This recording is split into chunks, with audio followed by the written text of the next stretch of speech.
Assalamualaikum warahmatullahi wabarakatuh. Waalaikumsalam warahmatullahi wabarakatuh. Apa kabar pemirsa Banten TV? Senang sekali saya Dedik Purwatudima bisa menjumpai Anda dalam program Dialog Khusus bersama DPRD Provinsi Banten dan Dinas Pendidikan dan Kebudayaan Provinsi Banten.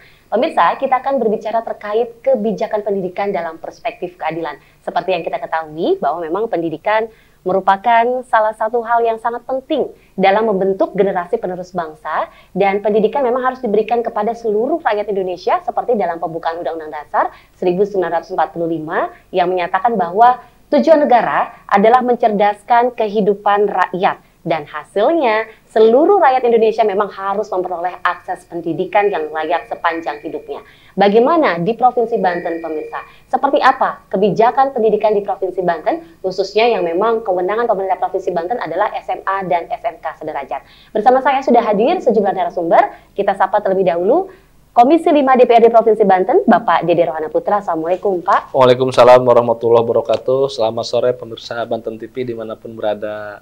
Baik, kabar Bapak baik? Baik, sehat. Sehat dan tetap semangat. Tetap ya. semangat.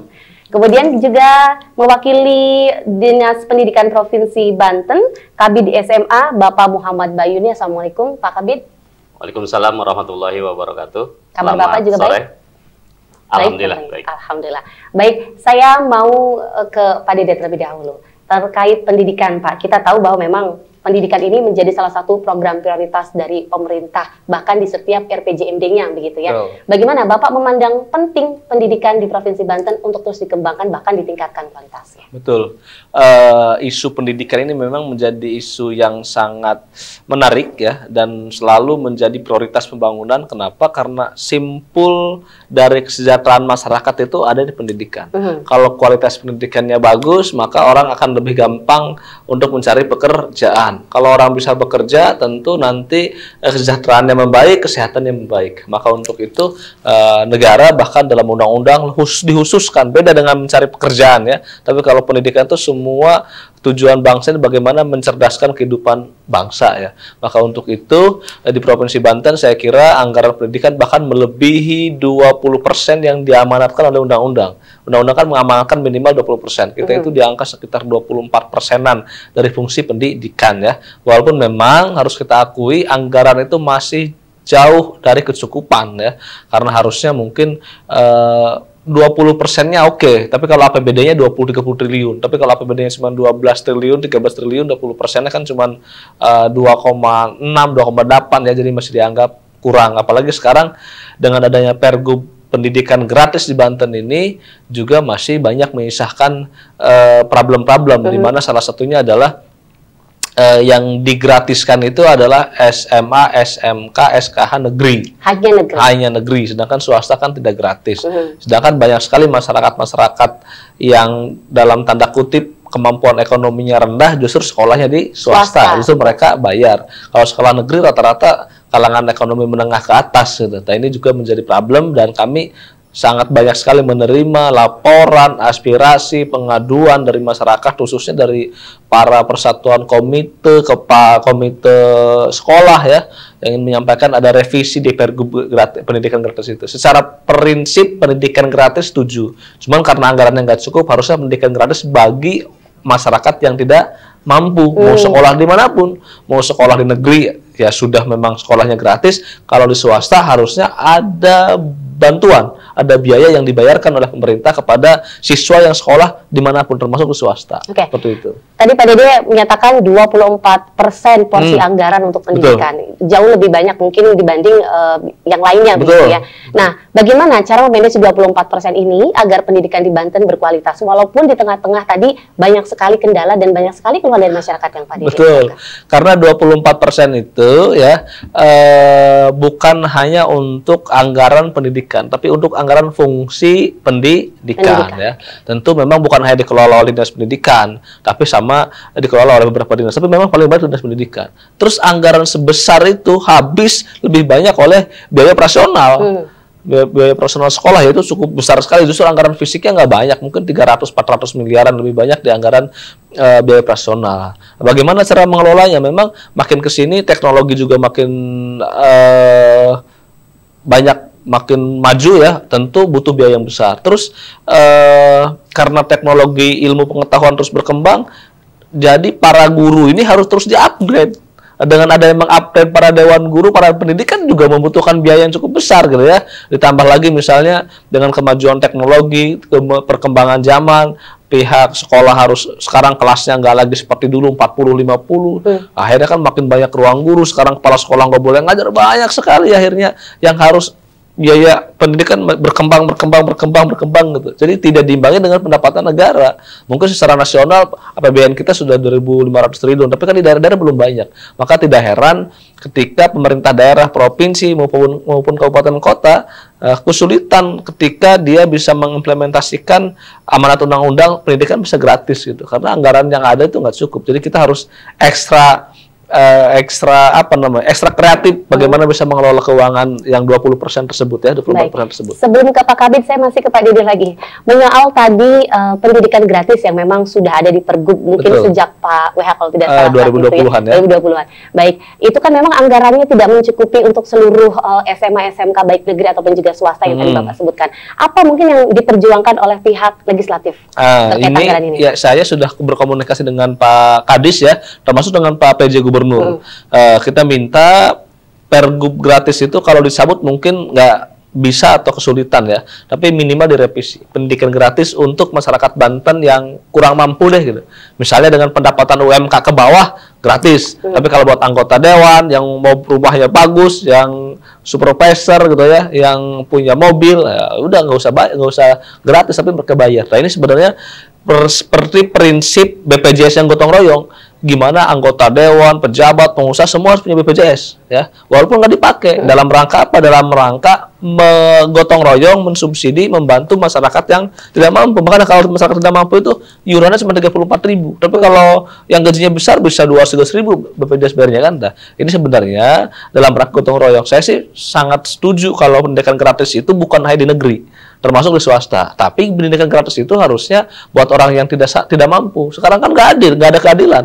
Orang yang tidak mampu tidak bisa masuk ke negeri, masuk ke swasta, dia yang berbayar. Nah, harusnya kalau ini juga jadi problem PPDB. Kalau saja pendidikan itu gratis di seluruh sekolah swasta maupun negeri, orang tidak berbondong-bondong lagi ke sekolah negeri. Dia bisa sekolah di mana pun toh dibiayain. Sekarang kan orang-orang, saya sudah nggak punya biaya, mau sekolah ke swasta dia nggak punya biaya, sekolah ke negeri nggak bisa. Akhirnya kan jadi problem, Mbak Lili. Seperti itu. Saya ke Pak Kabid yang mungkin merupakan kepanjangan tangan dari Pak Gubernur begitu ya, yang melaksanakan Pergubnya. Seperti apa nih Pak realisasi pendidikan gratis di lapangan yang sudah berjalan beberapa tahun ini? Apakah betul memang banyak ditemukan kendala, khususnya memang di kalangan swasta yang merasa mungkin dianaktirikan seperti itu? Ya, baik, terima kasih. Pendidikan gratis itu merupakan amanah ya. Amanah dan juga merupakan harapan masyarakat, karena dalam undang-undang dasar pun ada amanah untuk memberikan kesempatan kepada semua masyarakat untuk mendapatkan pendidikan, ya kan, seperti itu. Nah, realisasinya ya memang kita melakukan pendidikan gratis pada semua jenjang SMA, baik negeri, SMK negeri dan juga SKH negeri, ya seperti itu. Nah, di sekolah pun sebetulnya ada kendala, itu tidak ada kontribusi dari masyarakat, padahal kebutuhan sekolah itu belum ideal. Nah, ketika belum ideal ini, ya, ini kan sebetulnya sekolah negeri juga masih butuh ada kontribusi masyarakat, ya, kendalanya situ. Tapi karena ada Pergub itu gratis, akhirnya konsisten, kepatuhan terhadap regulasi dijalankan oleh sekolah negeri.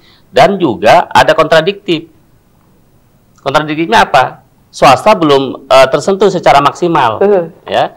Harusnya memang ada intervensi dari pemerintah, dari kita, untuk bagaimana kemudian sekolah swasta pun bisa menjadi harapan masyarakat untuk masuk ke sana. Tidak, mindsetnya itu tidak ke negeri. Selama ini kan ketika ada PPDB atau apa, di sekolah negeri menjadi harapan masyarakat ke sana. Nah, kalau ada intervensi misalnya ke sekolah swasta, mungkin masyarakat pun akan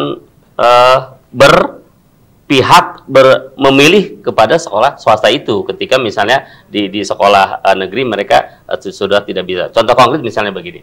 Di salah satu daerah ya, itu ada tambahan untuk SD itu Rp900.000. Untuk SMP-nya 1.900.000. Itu per siswa untuk sekolah swasta. Nah, artinya apakah kemudian di Banten bisa? Ya, saya sih berharap betul ini legislatif bisa menyambut nih, ya, menyambut konkretisasi budgeting, gitu kan?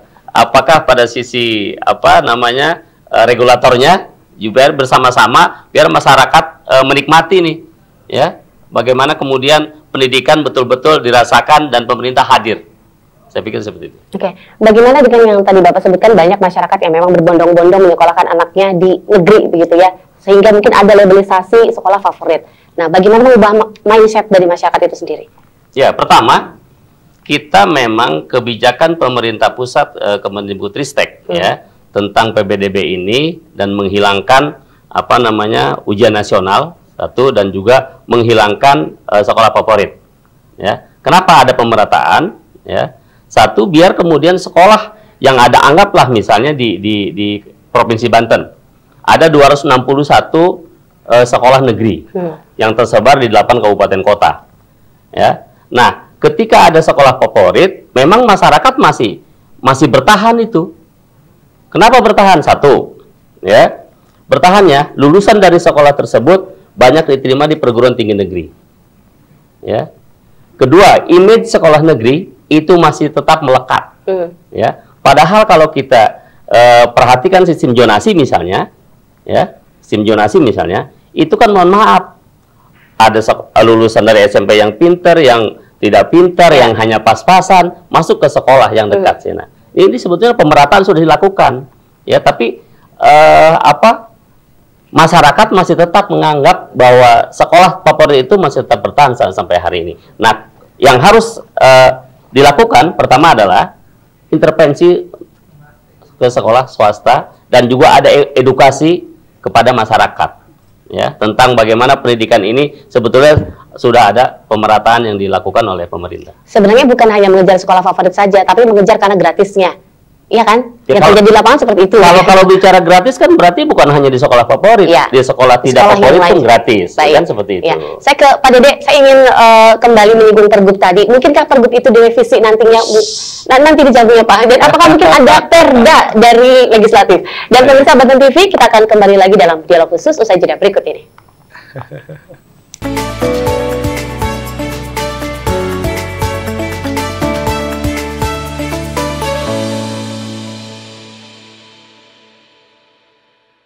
Ya, baik pemirsa Banten TV, Anda masih menyaksikan dialog khusus terkait menyoal kebijakan pendidikan dalam perspektif keadilan. Kita kembali lagi masih bersama Pak Dede dan juga dari Kabid SMA Dinas Pendidikan dan Kebudayaan Provinsi Banten. Saya kembali lagi ke Pak Dede terkait Pergub yang sudah dikeluarkan dan mungkin sudah dijalankan pada tahun 2020 yang lalu. Mungkinkah Pergub itu direvisi atau mungkin untuk menyeimbanginya ada perda khusus pendidikan dari legislatif? Ya.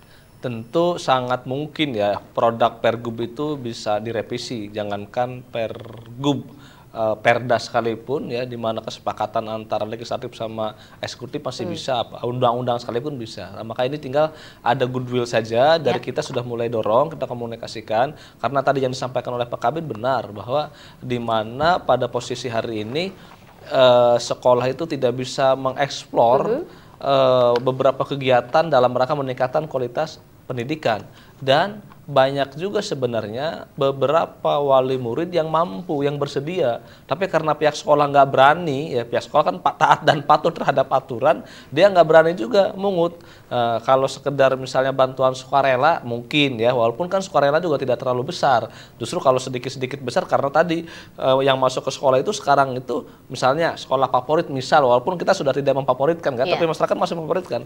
Dan sekarang itu bukan hanya kalangan menengah ke atas, mulai orang yang dari SMP yang SMP yang jauh, SMP yang mohon maaf tidak berkualitas misalnya kan, atau misalnya dari ekonomi yang rendah misalnya, semua sekolah di situ. Ketika ada pembebanan partisipasi orang tua, mungkin yang mampu nggak ada masalah, yang nggak mampu ini yang ribut. Nah, kalau udah ribut nanti kedengeran sama teman-teman media, sama teman-teman LSM, ini jadi masalah, apalagi sampai ke penegak hukum. Nah, maka untuk itu saya kira kalau Pergub ini direvisi dengan adanya misalnya dilonggarkan bahwa sekolah berhak diperbolehkan misalnya menggalang partisipasi masyarakat atau partisipasi dari wali murid, ini membuat sekolah menjadi makin leluasa, dan saya yakin memang nanti bakal ada lagi istilahnya, walaupun bukan favorit atau non favorit, tapi minimal ada sebuah orang sekolah-sekolah nanti berlomba-lomba dalam rangka meningkatkan kualitas pendidikannya atau siswanya di sekolah masing-masing. Ini kan bagus sebenarnya. Jangan dianggap semua rata. Ini kan bukan negara komunis. Kalau negara komunis kan semua rata misalnya. Kalau di kita nggak apa-apa, dengan sendirinya saya kira mengkristalisasi sebuah kualitas pendidikan sekolah itu sah-sah saja. Tinggal bagaimana mereka diberikan sebuah payung hukum ketika mereka memungut biaya itu boleh. Sekarang kan nggak boleh di Pergub gratis itu. Ini yang kesulitan. Sedangkan dicukupin semua yang nggak juga gitu. Apalagi tadi pihak sekolah swasta tidak tersentuh. Tapi kabupaten kota yang komitmen terhadap pendidikan gratis sudah mensubsidi ke SD, ke SMP. Kita berapa persen belum? Nah, ini saya kira menjadi tantangan ke depan. Harusnya pendidikan gratis itu bisa dirubah supaya ada peran serta dari wali murid yang mampu ya. Kalau perdanya ada, Pak? Perdanya nggak ada. Perdanya nggak ada. Dan tidak memungkinkan membuat perda khusus untuk pendidikan. Mungkin saja, cuman memang perda itu kan agak cukup panjang ya.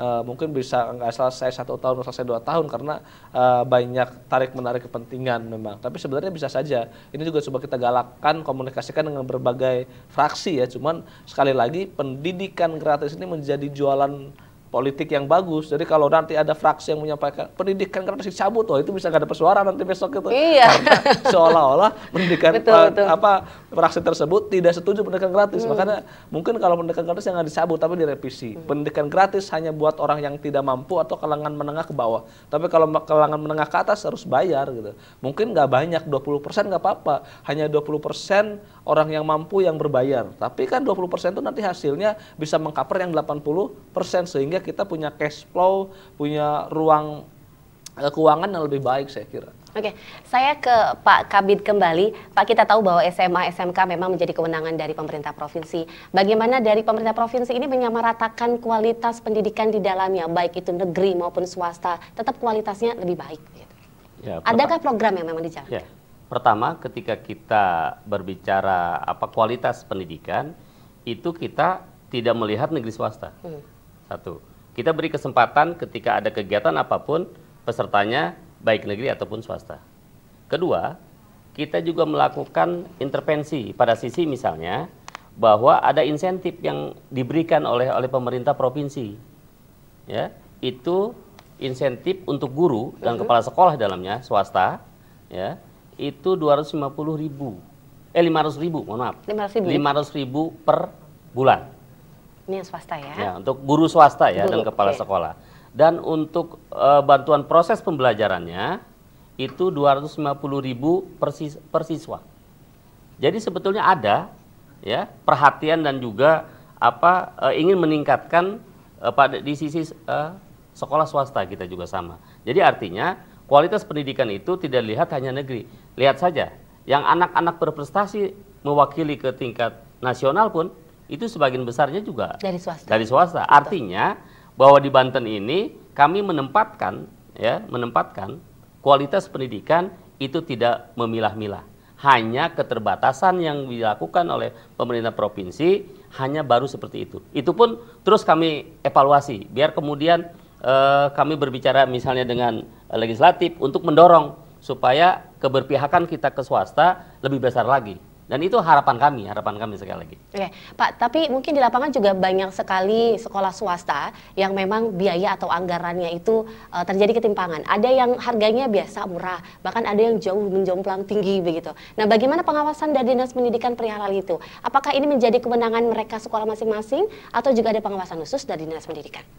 Ya, berbanding lurus dengan kualitas besarnya relatif itu, ya. Ada juga sekolah swasta yang tidak ada SPP per bulannya. Jadi hampir sama dengan negeri. Itu ada dilakukan swasta juga. Jadi artinya ketika mereka melakukan besar seperti itu, kualitas yang didapatkan juga sama. Malah sebagian besar ada masyarakat walaupun ada sedikit keterbatasan, tapi mereka ke sekolah tersebut karena dilihatnya dari dari kualitas seperti itu. Jadi sebetulnya sekarang masyarakat sudah bisa menimbang-nimbang untuk memilih mana negeri dan swasta. Ya karena sekarang masyarakat kita ini masih pada ekonominya yang memang apalagi mindsetnya masih harus negeri, ya itu. Tinggal saya pikir sih satu, kita harus ada intervensi pembiayaan di tingkatan swasta. Kalau tadi baru dilakukan 500 insentif, 1.000 insentif per bulan, ini 250.000 per siswa. Saya pikir ini perlu ditingkatkan lagi Pak Dewan ya, ya seperti itu. Dan swasta pun direvisi pendidikan gratisnya itu, biar ada item-item, kalau perlu disebutkan item mana yang gratis, yang harus ada kontribusi dari masyarakat itu. Kalau ada item itu enak, ya kan? Jadi kepala sekolah dan dewan guru di sekolah pun tidak terlalu khawatir dengan desakan dari masyarakat luar, baik media ataupun LSM. Oke, kalau boleh tahu Pak Dewan, selama ini memang anggarannya berapa sih untuk pendidikan yang digulirkan? Total kalau tidak salah di Dinas Pendidikan itu bisa sampai 2,8 triliunan ya. Saya angka detailnya agak lupa ya. Itu memang angka yang cukup besar, tapi terdistribusi tadi dengan biaya operasional tadi, dengan insentif ke guru yang 500.000, bahkan tahun 2000 berapa 21 kalau nggak salah tidak jadi cair waktu itu ya, harus dirapel. Memang banyak kendala dan itu memang sangat jauh di bawah kebutuhan maupun harapan sekolah guru swasta ya, 500.000 sebulan. Bahkan ada yang sempat nggak cair gitu ya. Kalau nggak cair berarti kan dibaginya sebulan 250.000 karena dirapel ke tahun depannya. Itu juga masalah. Sedangkan di beberapa tadi sekolah ada yang mahal banget misalnya kan, ada memang yang bisa 10-20 kali lipat daripada sekolah swasta yang lain kan. Nah, makanya mungkin itu kualitas sekolah yang swasta itu yang mahal tadi, makanya berkualitas karena berbanding lurus dengan fasilitas, dengan sarana prasarananya. Nah, makanya ke depan kita berharap harus ada standar minimal ya, supaya kalau misalnya ada intervensi dari provinsi, jadi dia masyarakat sekolah di situ kita biayain dengan ada standar minimal biaya, sehingga nanti dia punya kecukupan anggaran untuk memberikan fasilitas yang cukup ya, termasuk bisa memberikan pendapatan atau penghasilan cukup kepada dewan guru. Kalau dewan gurunya 20.000, 50.000, kemarin di TikTok saya lucu juga tuh. Ada yang gaji di Malaysia bilangnya 7,5 juta guru, naik lagi yang 15 juta di negara mana, di negara Eropa 30 juta, gitu, guru Amerika 75 juta, giliran ke Indonesia 250.000. Hebat kamu bisa hidup dengan gaji segitu kan? Seperti itu. Baik, berbicara terkait kualitas pendidikan, bagaimana Pak Dede melihat kualitas pendidikan di Provinsi Banten, khususnya di jenjang SMA dan SMK ini? Apakah memang sudah baik gitu, sudah mumpuni atau seperti apa? Saya kira kalau kita berbicara jujur tentu sangat ada perbaikan ya dibanding dengan kabupaten dengan provinsi-provinsi lain ya, di luar Pulau Jawa misalnya, tentu pendidikan di kita cukup baik. Cuman memang tidak berpuas diri tentu karena tadi dunia itu berubah. Pendidik ilmu pengetahuan itu teknologi selalu berkembang, jadi maka kualitasnya itu harus terus diimbangi gitu ya. Tapi kalau dibandingkan negara-negara maju dengan negara-negara di Eropa misalnya, tentu kita masih jauh. Tapi ini menjadi sebuah catatan saya kira, termasuk hari ini hasil dari BPS itu menyatakan bahwa penyumbang pengangguran tertinggi di Banten sekarang tuh bergeser, bukan lagi dari SMK, tapi dari SMA. Ya, ini juga jadi masalah. Maka untuk itu coba kita diskusi dengan Dinas Pendidikan, dengan teman-teman ya, apa kira-kira yang menjadi kendala, kenapa sekarang menjadi SMA yang menjadi penyumbang, apakah misalnya dengan kurikulum merdeka yang masih kurang dimaksimalkan dan lain sebagainya. Tentu kita berharap pendidikan itu sekali lagi harus bisa memutus rantai kemiskinan, memutus rantai pengangguran ya, memutus rantai kesejahteraan masyarakat, supaya masyarakat makin membaik dengan kualitas pendidikan itu. Supaya bisa diterima di dunia kerja, supaya ke depan dia juga bisa mendidik anak-anaknya kalau kualitasnya orang tuanya makin baik ya. Oke, Pak Kabid, Pak Dewan menyatakan harus ada perbaikan dunia pendidikan di kita, khususnya di Provinsi Banten. Mungkin adakah pelatihan khusus terutama untuk tenaga pendidiknya barangkali, karena memang kualitas pendidikan juga bukan hanya dari kalangan fasilitas ataupun yang lainnya, tapi juga dari tenaga pendidiknya yang harus mumpuni begitu ya. Nah, seperti apa Pak? Nanti dijawab ya Pak ya. Dan pemirsa Banten TV, kita akan kembali lagi dalam dialog khusus bersama DPRD Provinsi Banten dan Dinas Pendidikan Kebudayaan Provinsi Banten.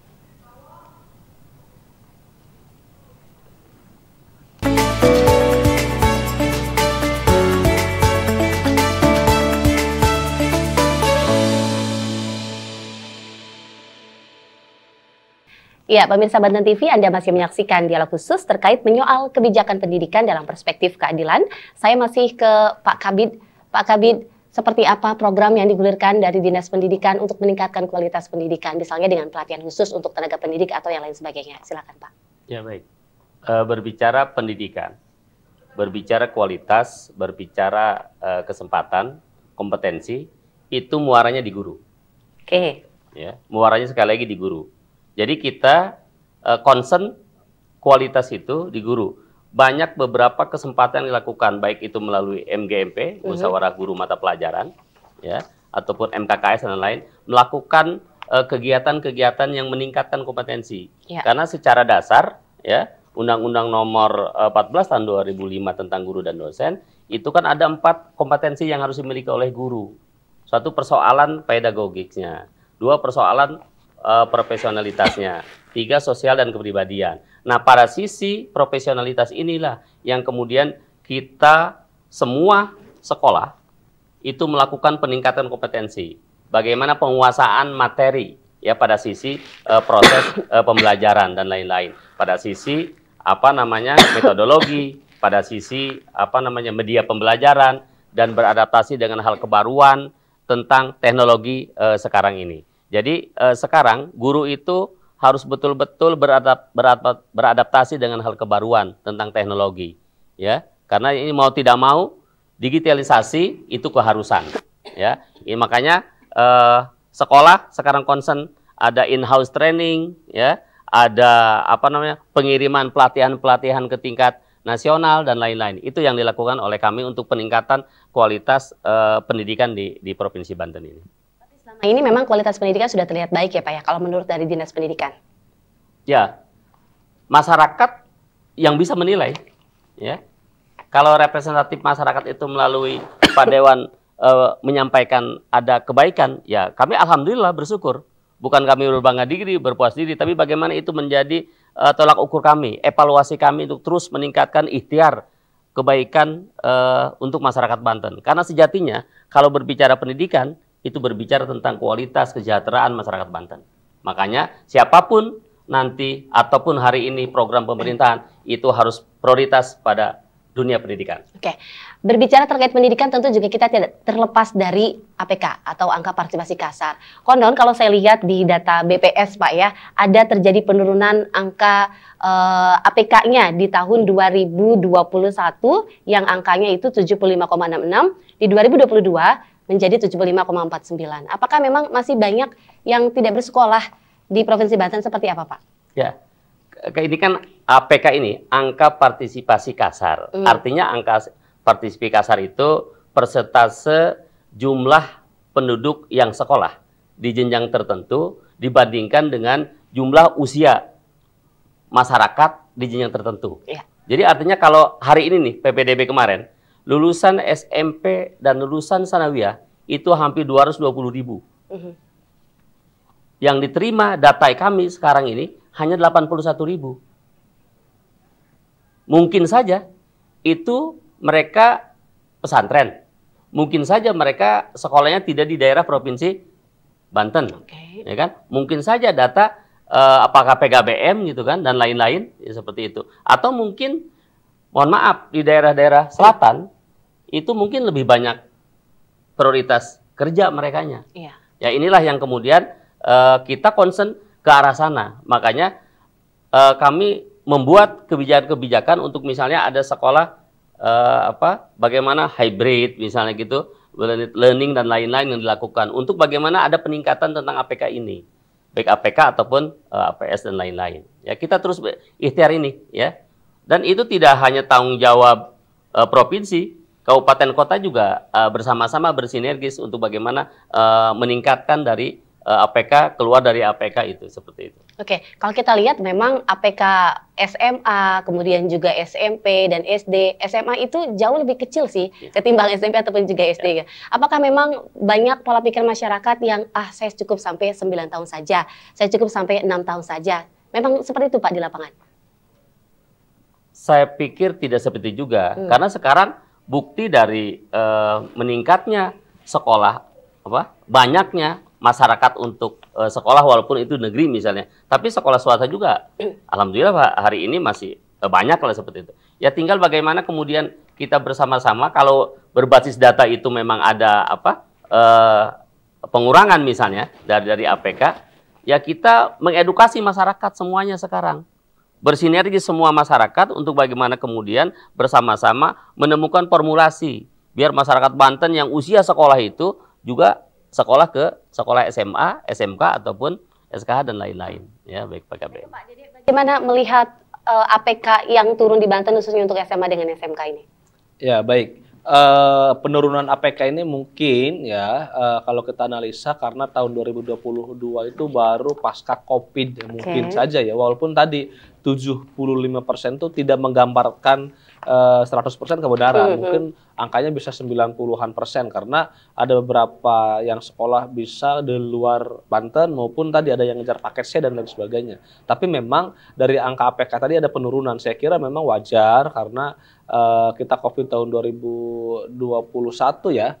Nah, 2021, 2022 itu pasca COVID mungkin ada beberapa masyarakat yang masih trauma dan lain sebagainya. Dan memang ini menjadi database buat kita untuk terus meningkatkan program-program maupun sosialisasi kepada masyarakat agar masyarakat akan penting sadar pendidikan. Mungkin beberapa persen di masyarakat pedalaman di daerah selatan atau mungkin di perkotaan atau yang terlantar misalnya ada saja yang berpikiran sudahlah saya cukup sekolah 6 tahun saja atau 9 tahun saja. Memang itu tidak bisa kita pungkiri walaupun angkanya tentu lebih kecil daripada APK tadi ya. Kalau APK tadi kan tidak memotret gambar secara keseluruhan, tapi saya yakin memang ada saja. Saya masih menemukan misalnya ada beberapa anak yang nggak mau sekolah, memilih untuk langsung pesantren misalnya, atau memang ada juga yang langsung bekerja, atau mungkin memang dia karena nggak ada anak terlantar, nggak ada orang tuanya, mungkin saja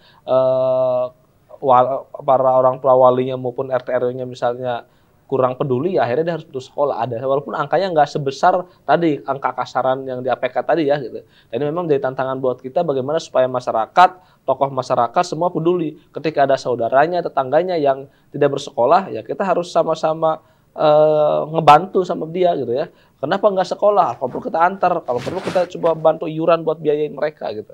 Karena pendidikan itu sangat penting buat masa depan anak-anak. Pendidikan sangat penting, tapi bagaimana dengan sarana dan prasarana pendidikannya di Provinsi Banten? Kadang-kadang kita juga melihat ada sekolah yang mungkin bangunannya tidak layak begitu. Bagaimana Pak melihat ini? Ya, memang tadi kalau untuk sekolah negeri saya kira cenderung representatif, cenderung bagus. Tapi kalau sekolah swasta ya tidak bisa dipungkiri. Saya sendiri punya sekolah ya di daerah Jawa Mas, SMK Leriah namanya. Pernah sebelum saya bangunkan ya sekolahnya gubuk. Jadi orang harus belajar di sauna, itu memang fakta ya. Tapi setelah tahun 2017 kita bangunkan beberapa lokal dan mungkin itu masih terjadi. Di beberapa sekolah yang masih numpang ya, yang masih ada yang numpang di madrasah, ada yang numpang di pondok pesantren. Mungkin ada juga bangunan-bangunan yang terbatas. Nah, ini kan menjadi potret kita. Maka untuk itu kita mendorong sebagai legislatif tentu ingin mendorong ada kehadiran pemerintah provinsi di sekolah-sekolah swasta ya, bukan hanya tadi insentif buat guru, tapi bagaimana supaya sarana dan prasarana yang lain bisa didorong oleh pemerintah provinsi ya, supaya bisa hadir di sekolah-sekolah swasta, khususnya sekolah-sekolah swasta yang di perkampungan tadi yang dia tidak mengut SPP. Ketika mengut SPP pun SPP-nya rendah, sudah rendah juga masyarakat yang nggak bayar, makanya banyak ijazahnya yang masih ditahan gitu ya. Ini menjadi problematika dan tantangan buat kami ya di legislatif maupun di eksekutif ke depan, bagaimana supaya bisa lebih merata lagi kualitas pendidikan maupun sarana dan prasarananya. Artinya Bapak menyebut bahwa memang sekolah negeri itu dijamin representatif gitu bangunannya ya? Ya, kalau sebagian untuk besar. SMA SMK saya kira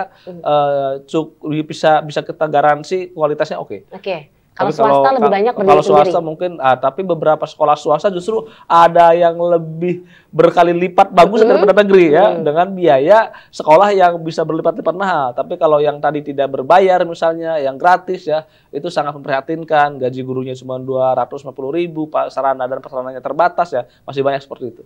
Bagaimana Pak Kabid? Masih banyak sekolah swasta yang mungkin sarana prasarananya itu sangat-sangat tidak memadai. Bagaimana Dinas Pendidikan melihat ini? Ya, memang itu fakta. Ya, beberapa kali saya silaturahim ke sekolah swasta memang ada kondisi seperti itu. Tapi kita menyadari betul ya bahwa memang anggaran ini ketika kita ingin melakukan ke swasta itu kan hibah dan itu tidak aset pemerintah. Makanya kemudian kita lebih concern ke negeri. Tapi kita juga kemarin sudah diskusi bagaimana nih kalau kemudian misalnya ada kontribusi untuk swasta seperti apa. Nah, formulasinya, regulasinya ya harus kami bicarakan dengan legislatif gitu kan, dengan inspektor dan lain-lain. Ya biar kami tidak ada persoalan ketika nanti ada kontribusi yang dilakukan ke swasta. Oke, Pak, ada ratusan SMA negeri, kemudian juga ratusan SMK negeri. Nah, mungkin Bapak sedikit menggambarkan bagaimana kondisi real di lapangan antara mungkin negeri yang jumlahnya sebenarnya jauh lebih sedikit ketimbang swasta, karena swasta jauh lebih banyak. Seperti apa kondisi real di lapangan, Pak? Dari ratusan SMA, SMK negeri dan swasta. Oke, negeri itu ada 261. Sementara jumlah keseluruhan 1.400. Oke. Ya. Nah, kalau sekolah negeri ya itu memang sudah sangat representatif dari sisi gedung misalnya. Kalau mungkin sarana dari sisi misalnya infrastruktur proses pembelajaran.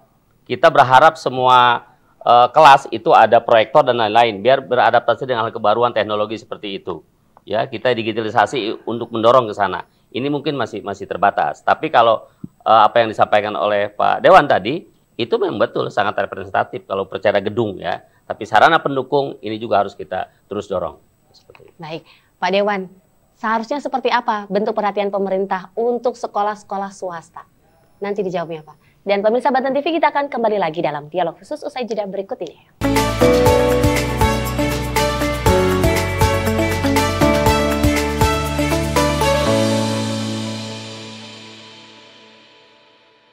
Terima kasih pemirsa, Anda masih menyaksikan dialog khusus terkait menyoal kebijakan pendidikan dalam perspektif keadilan. Saya kembali lagi ke Pak Dede, seharusnya bentuk perhatian seperti apa mungkin yang harus dilakukan oleh pemerintah daerah kepada pihak sekolah-sekolah swasta di Banten? Ya, baik. Sebenarnya bisa saja misalnya perhatiannya tadi ya melalui sarana atau prasarana yang ada minimal ya yang ditentukan pemerintah, walaupun tadi melalui hibah. Tapi sebenarnya kalau saja pendidikan gratis itu bisa menyentuh kepada sekolah swasta, jadi anak-anak yang sekolah di swasta SPP-nya dilakukan standarisasi minimal ya, dan pemerintah membantu biaya SPP-nya, biaya pembangunannya dengan standar pemerintah, maka sekolah-sekolah swasta itu punya cash flow, punya pendapatan yang sudah dihitung oleh pemerintah daerah, itu pendapatan yang standar untuk sebuah sekolah. Saya kira mungkin yang lebih fair seperti itu. Semakin banyak siswanya, semakin banyak yang mendapatkan subsidi dari pemerintah ya, dengan kisaran angka-angka biaya pendidikan yang cukup gitu. Sebenarnya itu mungkin yang bisa dilakukan. Tapi kalau sekarang misalnya hibah, juga kan tidak bisa semuanya kita berikan, semua ruang kelas, ada yang butuhkan, ada yang tidak ya. Terus nanti juga ada ketimpangan, ada yang sudah dapat, ada yang belum, nanti yang belum cemburu ya. Saya kira sebenarnya pendidikan gratis itu harusnya bisa menyentuh kepada seluruh sekolah. Tinggal sasarannya, karena banyak di daerah-daerah lain tidak pendidikan gratis. Di Sumatera Utara misalnya pendidikan gratis hanya buat buat masyarakat yang kalangan ekonomi menengah ke bawah. Jadi sekolah di swasta pun dia bayarin. Nah, makanya sekolah swasta saya kira dengan demikian bisa hidup, bisa mendapatkan income, dan ada ruang cash flow di situ untuk membangun infrastruktur yang standar minimal ya, minimal yang kira-kira dibutuhkan untuk sebuah sekolah. Baik, Pak Kabid, bagaimana mengomentari pendapat Pak Dede? Harusnya ada subsidi khusus ke sekolah swasta begitu. Apakah semua sekolah swasta ini sudah tersentuh oleh Dinas Pendidikan dengan mengingat jumlahnya yang cukup banyak sekali?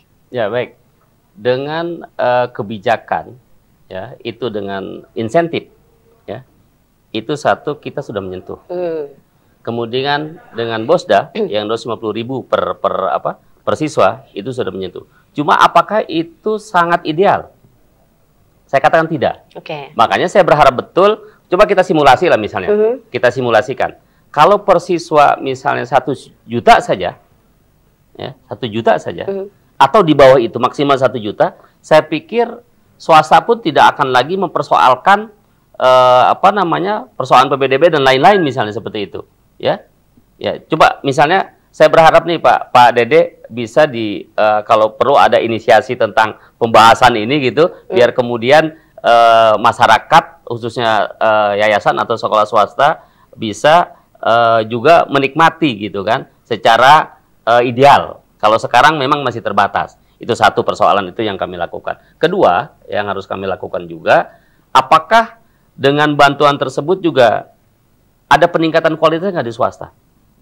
Ya, ini juga harus berbanding lurus. Sejatinya, ya, apa yang kita berikan kepada masyarakat, khususnya yang swasta, itu juga ada peningkatan kualitas pendidikan.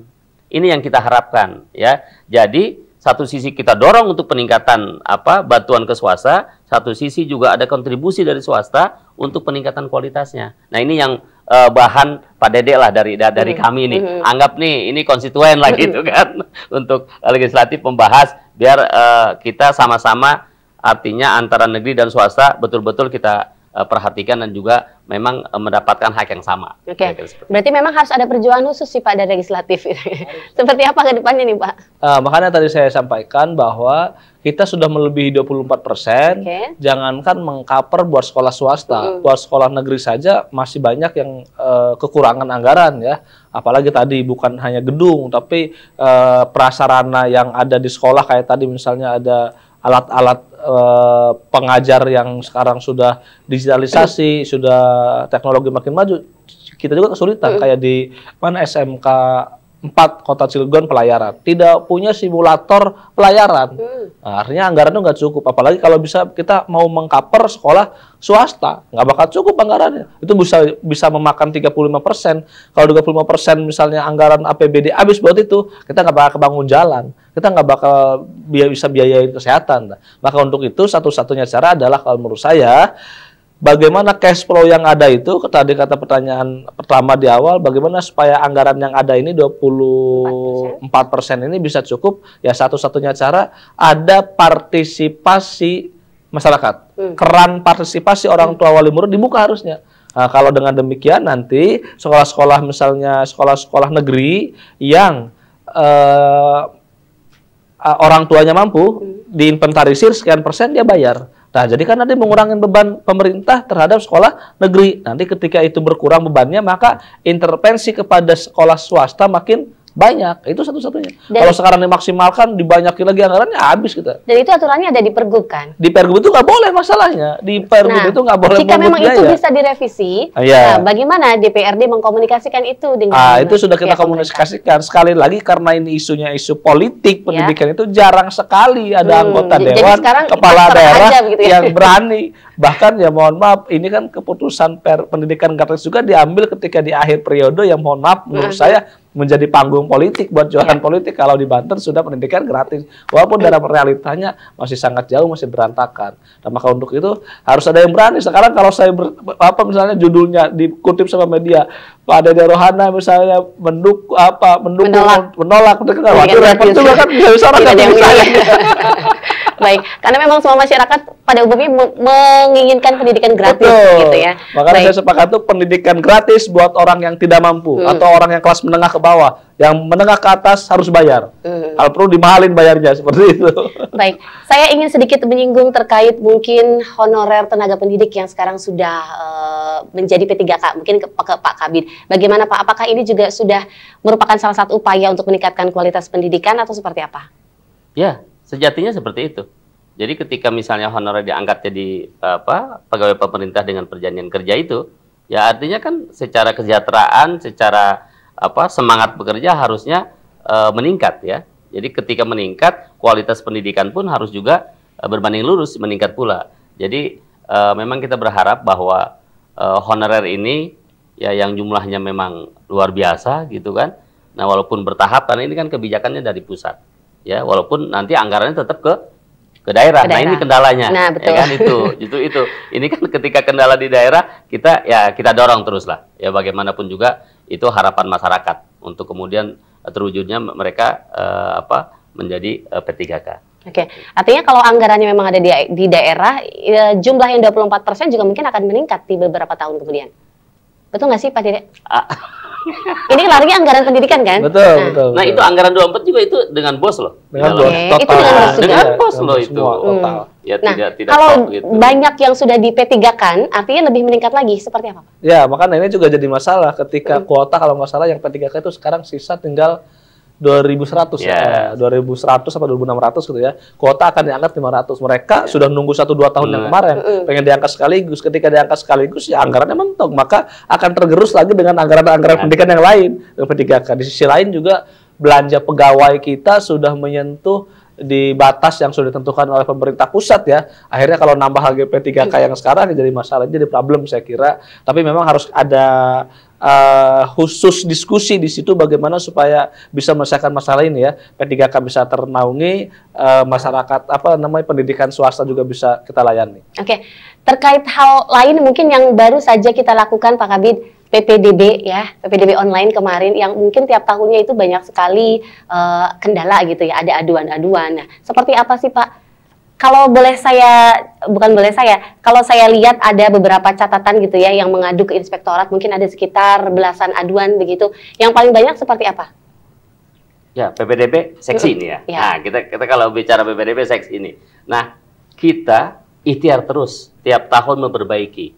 Dan tahun ini bisa dipastikan itu yang paling baik. Yang paling baik dalam konteks pelayanan kami kepada masyarakat. Satu sisi udah real time, ya kan? Real time, ya. Jadi hampir semua masyarakat, termasuk akademisi yang ada juga menyampaikan itu baik. Tapi ketika ada pengaduan seperti inilah kemudian apa yang harus kita perbaiki lagi pelayanannya dan lain-lain, ya. Memang betul kita akui. Malah waktu itu saya hadir sendiri yang di inspektorat, ya saya sendiri yang hadir mewakili dinas pendidikan. Jadi saya tahu betul mana sekolah yang diadukan. Kemudian seperti apa saya tahu. Dan konon katanya ada dugaan maklar, betul? Kalau itu Masih didalami ya? Saya belum melihat secara langsung karena disuruh silahkan laporkan juga sampai saiki juga saya belum lihat. Baik. Sedikit saja singkat tadi kita membahas PPDB ya. Mungkin nanti di kemudian hari suatu saat nanti kita akan bahas itu karena waktunya sudah habis. Saya minta sedikit kesimpulan dari Bapak-bapak sekalian. Singkat saja dimulai dari Pak Kabid, silakan kesimpulan terkait mungkin kebijakan pendidikan di Provinsi Banten. Silakan Pak. Ya, baik. Hanya pendidikan yang bisa menyelamatkan masa depan. Tanpa pendidikan kita tidak akan bertahan. Banten sudah melakukan sebuah terobosan yang luar biasa dengan prioritas terhadap dunia pendidikan. Untuk itu, masyarakat semuanya kita dukung ya program pendidikan ini dan silakan kalau ada hal yang perlu kita diskusikan. Terima kasih. Baik, pendidikan itu penting begitu Pak ya. Terima kasih Pak Kabid. Berikutnya Pak Dede silakan. Pendidikan itu bukan hanya tanggung jawab pemerintah. Pendidikan itu butuh juga peran serta dari stakeholder, dari masyarakat, termasuk dari wali murid. Maka untuk itu, hayo masyarakat Banten, kita bergotong royong untuk meningkatkan kualitas pendidikan di Banten. Terima kasih. Oke, terima kasih kembali. Dan tentu saja sudah hadir di studio kita juga kita mengucapkan terima kasih banyak. Mudah-mudahan pendidikan di Provinsi Banten terus meningkat, baik itu jenjang SD, SMP maupun juga SMA dan SMK, tentu agar meningkatkan kesejahteraan masyarakat juga begitu kan. Dan pemirsa Banten TV, demikian dialog khusus kali ini. Saya Lilik Hulwatunima beserta kru yang bertugas mohon pamit. Wassalamualaikum warahmatullahi wabarakatuh. Waalaikumsalam warahmatullahi wabarakatuh.